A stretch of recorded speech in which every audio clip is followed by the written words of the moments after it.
Now, the last topic of this unit is transmission line equations. Before explaining this method, I want to tell you that this method is least important for your external. Its question will not come in your external.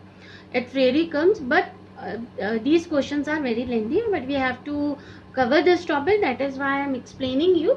Consider the flow of electricity in an insulated cable. Let V be the potential and I the current at the time t at a point P and the cable at a distance x from a given point O. Let V plus delta V and I plus delta I be the potential and the current at the point Q x plus delta x at the same time. तो देखो क्या कह रहे हैं, आपका कोई fix point P O है, इससे एक डिस्टेंस x पर P है, यहाँ पर आपका पोटेंशियल और आपकी करंट कैपिटल V और कैपिटल I है. सेम टाइम पर एक Q पर जहां आपका distance x plus delta x है, यहाँ पर आपका वोल्टेज हो जाता है V plus delta V and current हो जाती है I plus delta I. Let R L C G be respectively the resistance, inductance, capacitance and leakage of to the ground per unit length of the cable, each assumed to be constant. देखिए यहाँ पे दे रखा है, यहाँ पर आपको ये दे रखा है, यहाँ this is your inductance, this is your resistance, this is your leakage to the ground and this is your capacitance and this is earth. Since the potential drop across the segment PQ is equals to potential drop to the resistance plus potential drop due to inductance. यही होगा, इन दोनों का होगा. आगे देखें. Now for using that concept we get the two equation. First number is del square V over del x square equal to LC del square V over del t square plus RC plus LG into del V over del t plus RGV. This is your equation number 1. Similarly for above equation for I we can write as del square V over del I है ना, यहाँ V यहाँ I, LG और RC LG RC है, del V over del T del I over del T, RGV है, यहाँ RGI. ये this is your equation 1 and this is your equation 2. above equations यानी 1 और 2 are called the telephones equation. तो telephones equation कौन सी अगर पूछी जाती है तो आपको ये दोनों equation लिखनी है. if in the two equation if L equal to G equal to 0 the equation 1 and 2 become, ये बन गई आपकी ये दोनों इक्वेशन. आपने यहाँ पे L और G की वैल्यू 0 रख दी, L और G की वैल्यू 0 रख दी, तो एक तो ये वाला टर्म कट गया, एक ये वाला टर्म कट गया, एक ये वाला टर्म कट गया. ठीक है. सिमिलरली आपका इसमें जब आपने L और G की वैल्यू 0 रखी, ये वाला टर्म कट गया, ये वाला टर्म कट गया और ये वाला टर्म कट गया. तो आपकी ये दोनों इक्वेशन बची which are known as telegraph equations. They are similar to the equation one dimensional heat equation. ये इक्वेशन आपकी कैसे सॉल्व होंगी, अगर ये इक्वेशन दे दी, जैसा आप one dimensional heat equation solve करते हो वैसे आपको इसको सॉल्व करना है. If R equal to G equal to 0 तो equation 1 and 2 become R equal to G equal to 0 put करोगे इन दोनों इक्वेशन में तो आपको ये दोनों इक्वेशन मिल जाएंगी. These are known as radio equation. They are similar to wave equation. This is similar to one dimensional wave equation. तो one dimensional wave equation जैसे सॉल्व करते हैं वैसे आपको ये सॉल्व करनी पड़ेंगी. If R and G are negligible, then we have these two equations. If L equal to C equal to 0, then we have these two equations, which are equation for submarine cable.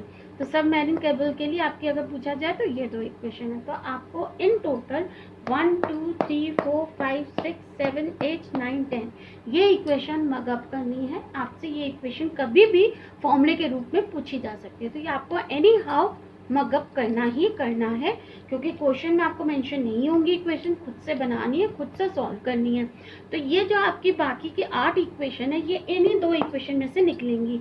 Basically आपको ये दो equation याद करनी है, बस आपको ये value put करनी है और आपको ये आंसर मिलता जाएगा. आपकी 1 2 3 4 इक्वेशन है जो आपको यहाँ पुट करनी है और आपकी बाकी की 8 इक्वेशन आपको मिल जाएंगी. अब हम इस टॉपिक पर क्वेश्चन करते हैं एक.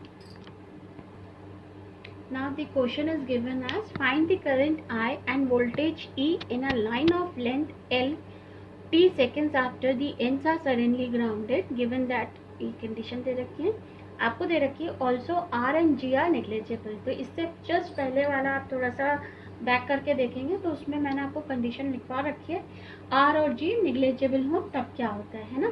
तो इसके सोल्यूशन में हम लिखेंगे since R and G are negligible, since R and G are negligible, transmission line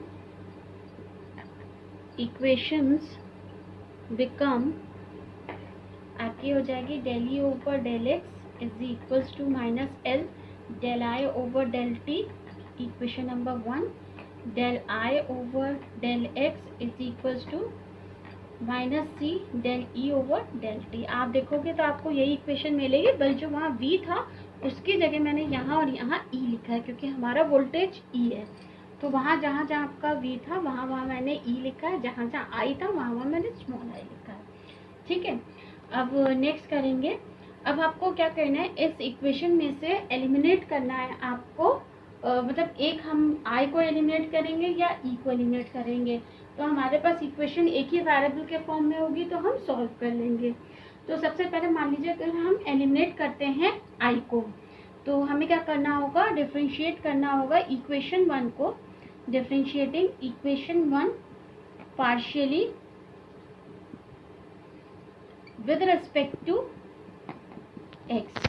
तो विद रिस्पेक्ट टू एक्स करोगे तो आपको आ गया del square E over del x square is equals to minus L del I over del x del T.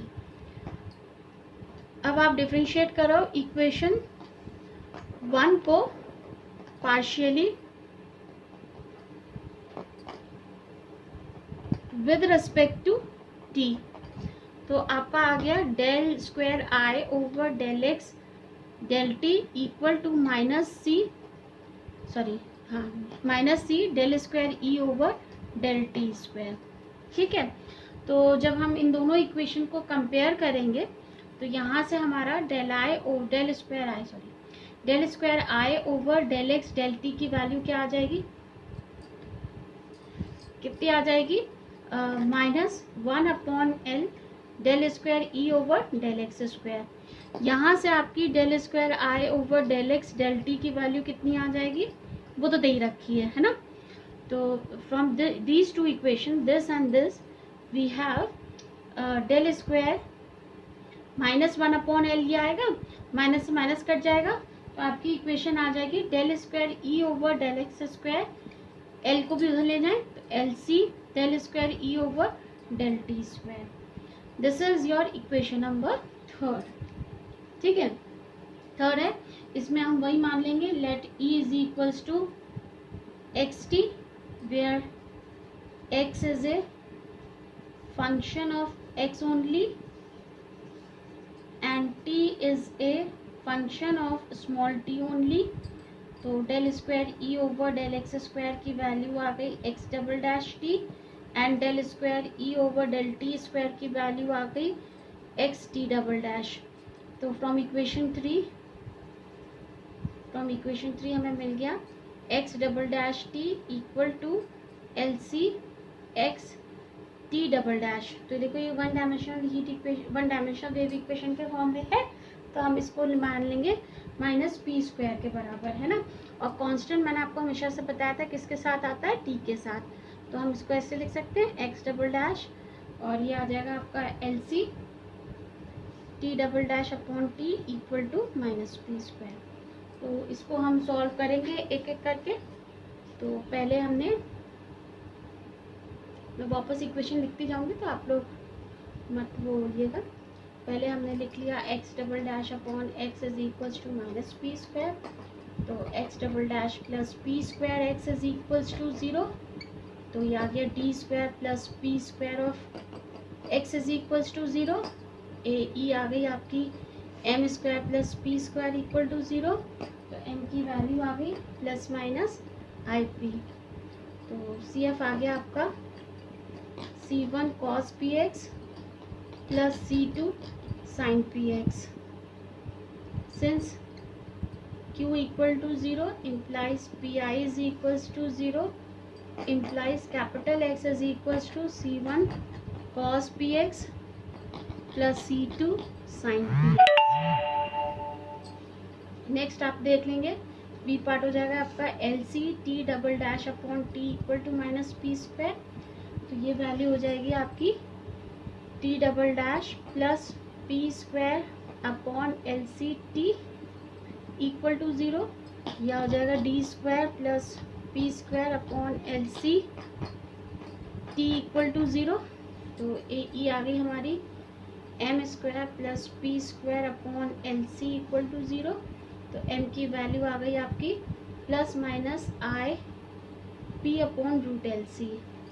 तो C F आ गया आपका C two cos P upon root L C T plus C two नहीं C three C four sine P upon root L C T. तो वही हो जाएगा since Q equal to 0, P I आपका 0 है, तो यहाँ से आपकी कैपिटल टी की वैल्यू आ गई C three cos P upon root L C T plus C four sine P upon root L C T. तो फ्रॉम इक्वेशन जो आपने मानी थी, फ्रॉम इक्वेशन 2 किसकी वैल्यू आ गई हमारी, ये ई की है ना, ई एक्स टी की। From equation 2 E X T is equals to, या सीधे मैं ई की वैल्यू लिख दूँ, E is equals to C one cos p x plus C two sine p x, C three cos P upon root L C T plus C four sine P upon root L C t. Equation number 4। अब हम एक एक करके इसमें boundary condition रखेंगे, ठीक है। तो बाउंड्री कंडीशन आपकी क्या है, आपके जो एंड्स है वो सडनली ग्राउंडेड हो गए हैं ना, तो क्या आ जाएगी at in equation 4 put at x is equals to 0 E equal to 0, बिल्कुल वही है जैसे हमने वन डायमेंशनल वेव इक्वेशन में माना था। तो अगर हम x की जगह 0 रखेंगे और ई 0 रखेंगे तो किसकी वैल्यू हमें 0 मिल गई यहाँ से, c1 की। तो equation 4 becomes e is equals to c2 sine p x c3 cos p upon root L C T plus c4 sine p upon root L C t. Equation number 5। In equation 5 put at x is equals to कितनी length है, l है ना, at x is equals to l e equal to 0। तो यहाँ से हमारा यही हो जाएगा sine p L equal to sign N पाई हो जाएगा। तो साइन से साइन कर दिया तो p की वैल्यू आ गई एन पाई ओवर l, ठीक है।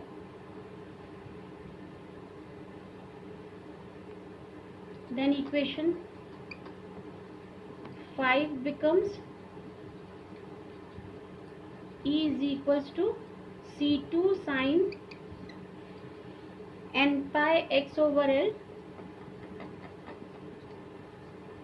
c3 cos n pi x n pi l root lct plus c4 sin n pi upon l root LCT। Equation number 6, ठीक है। अब इसमें हमें क्या निकालना होगा, अब इसमें आपकी दो इनिशियल कंडीशन होती थी, एक में हम निकालते थे उसमें del y over del t at T equal to 0 और एक निकालते थे y equal to 0 at T equal to 0। तो यहाँ पर हमें at p equal to 0 e की वैल्यू गिवन है, तो यानी हम पहली boundary condition del E over del t वाली निकालेंगे। तो आप करोगे डिफरेंशिएटिंग इक्वेशन 6 पार्शियली, समझ रहे हैं ना आप कौन सा वाला फॉर्मूला लगा रहे हैं, वही वन डायमेंशनल वेव इक्वेशन वाला बिल्कुल फॉलो कर रहे हैं। Equation 6 partially with respect to t, तो यह आ जाएगा del E over del t equal to c2 sine, इसमें हम ये वाला भी कांस्टेंट वाला भी मल्टीप्लाई कर देते हैं, क्या क्या है n pi upon l root l, यह आ जाएगा sine n pi x over l, तो ऐसे ही रखा है, यह आ जाएगा minus minus c3 sine n pi over l root L C T plus c4, यह आ जाएगा cos n pi l over root L C t. Equation number 7।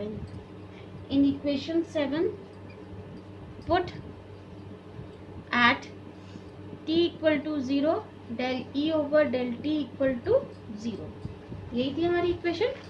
तो जब हमने यहाँ पर 0 रखेंगे एट टी इक्वल टू 0 पर, तो हमारा किसकी वैल्यू 0 आ जाएगी, C4 की, क्योंकि कॉज वाला टर्म है, यही नॉन जीरो होगा, ये तो 0 हो जाएगा। तो यहाँ से हमें मिल जाएगा C4 इक्वल टू 0। तो C4 इक्वल टू 0 की इक्वेशन हम कहाँ रखेंगे, 6 में, ना कि 7 में। क्यों नहीं रखेंगे 7 में, क्योंकि यहाँ del E over del t हम ई से कंसर्न है। तो हम लिखेंगे देन इक्वेशन 6